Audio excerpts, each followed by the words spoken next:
Realizei um sonho de criança e finalmente conheci um país que eu era louca para conhecer, o Japão.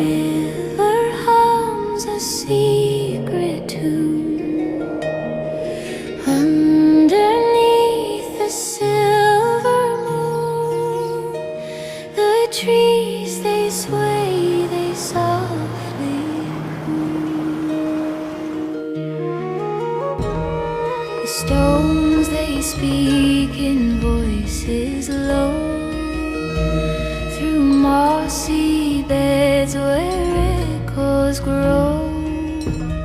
Eu estava super ansiosa para essa viagem e, além de ser a realização de um sonho, eu também iria colocar o meu corpo no limite onde eu nunca tinha colocado. O meu namorado, ele me fez um desafio, era para escalar o Monte Fuji. Obviamente eu sou o tipo de pessoa que eu topo todo tipo de aventura, mas não sabia a situação que eu iria viver, quão difícil seria isso pro meu corpo. Até porque eu não era tão familiarizada com o hiking, eu nunca tinha escalado grandes montanhas nem nada. E ele falando, olha, você tem que estar super preparada porque isso é uma aventura muito intensa. E eu, não, só vamos, não sei o que, super animada. E chegamos no Japão, paramos em Tóquio e dormimos uma noite por lá, porque no dia seguinte, às 6 horas da manhã, a gente já tinha que estar de pé, um café da manhã maravilhoso, que o café japonês é maravilhoso. E para chegar no Monte Fuji, a gente teve que pregar um transporte, e era um trem e depois um ônibus. Só que a gente se confundiu todo na hora que a gente foi escolher o trem para poder chegar lá. A gente não sabia qual que era, então a gente ficou todo perdido. E a gente chegou no Monte Fuji, era 3 horas da tarde. E nesse dia que a gente escolheu para subir o Monte Fuji, era véspera do aniversário dele,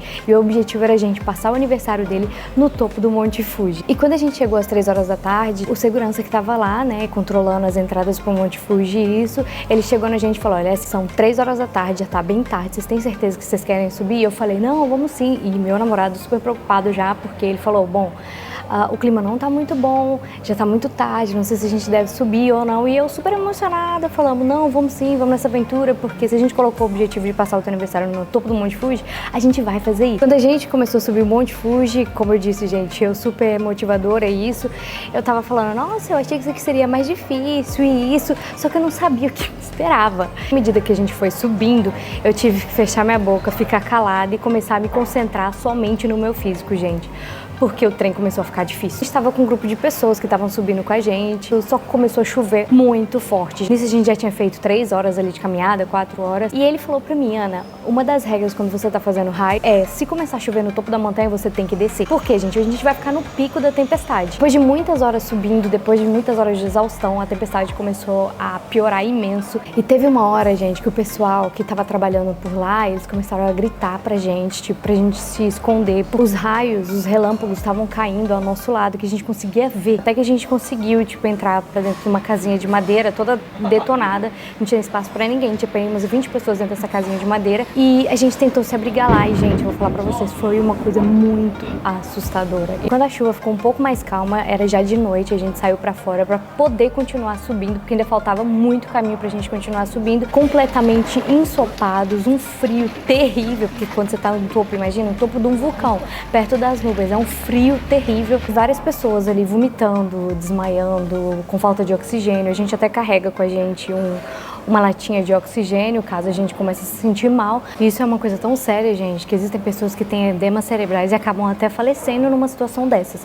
Até que a gente chegou na estação final, que era a estação pra gente poder descansar. E eu dormi 1 hora, porque passada essa horinha, a gente tinha que continuar subindo. Quando deu 2 da manhã, a gente já tava partindo pra subir de novo. Quando a gente chegou lá em cima, a gente conseguiu ver o nascer do sol. Foi das experiências mais lindas que eu já vivi na minha vida.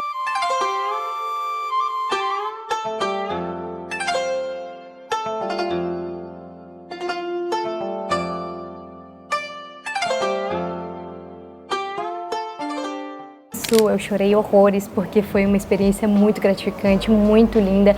Eu vi o quanto a gente pode colocar o nosso corpo no limite e às vezes a gente pensa, ah não, eu não consigo fazer isso, mas quando você puxa o máximo de você, você acaba alcançando coisas incríveis. Subir tinha sido difícil, mas descer foi 10 vezes mais difícil. Depois de muitas horas de exaustão, muitas horas desse desafio, a gente desceu e fomos para uma estadia próxima. Então nós ficamos ali 5 dias só pra gente relaxar. Nesse local que a gente estava, a gente resolveu alugar uma bicicleta bicicleta pra gente explorar ao redor. E por coincidência, gente, passado alguns dias que a gente tinha escalado o Monte Fuji, eles estavam tendo um festival. Eles celebram o encerramento da estação e eles fecham completamente o Monte Fuji. E nessa altura o nosso itinerário já estava completamente alterado, porque o Japão é um país que sofre muito com desastres naturais. E o que estava acontecendo ali naquela altura?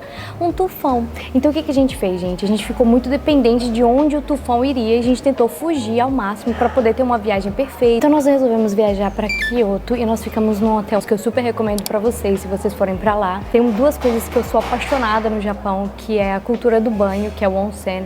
Eu adoro essa cultura do banho japonesa, também a forma de dormir. E eu não sei se vocês sabem, mas no Japão, tatuagem não é uma coisa bem vista. E existe um certo tipo de preconceito no Japão em relação às tatuagens, porque historicamente falando, as tatuagens eram ligadas a yakuza, a criminalidade. Então eles separam, ou seja, pessoas tatuadas no onsen não devem entrar, que é o meu caso. Mas nesse onsen eu tinha perguntado na recepção se eu poderia entrar e eles disseram sim, tudo bem, não tem problema nenhum. Foi ali que eu tive o meu primeiro choque cultural, principalmente sendo uma mulher brasileira, onde a gente sabe como é que é a cultura. E ali no Japão, gente, é muito normal as mulheres japonesas não se depilarem. Vou mentir pra vocês, foi um choque cultural bem grande. Primeiro eu tava com muita vergonha, porque no onsen você entra sem nenhum tipo de roupa, você tá completamente nua. E eu tava ali com um grupo de mulheres japonesas e eu era a única estrangeira. E a gente aproveitou ali para conhecer alguns locais em Kyoto e tiramos um dia para ir em Nara, que é perto de Kyoto. E Nara, gente, é um local conhecido por ter muitos bambis para todo lado. E é uma experiência muito incrível, eu super recomendo quem for visitar o Japão